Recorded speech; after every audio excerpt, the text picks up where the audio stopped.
Well, we sat through another day, seems like Groundhog's Day in the Senate, from what we heard from the managers yesterday, the day before. It is the same thing day after day after day. It does seem that after about an hour and a half, they start repeating themselves, as if you could impeach by just kind of repeating the same thing, by repetition. We are ready for the president's team to put their defense on. The president didn't have a chance to do that in the House. We have heard plenty from the House now.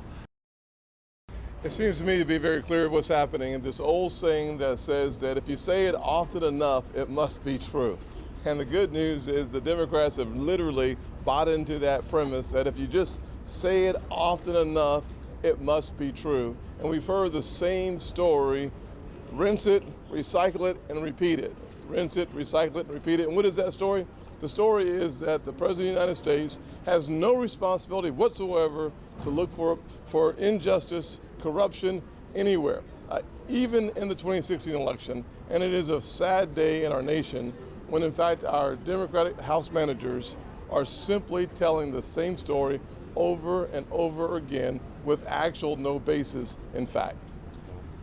That is the big challenge that we're facing right now, is how often we're hearing the same stories. On Tuesday all day, we heard the same stories, the same videos.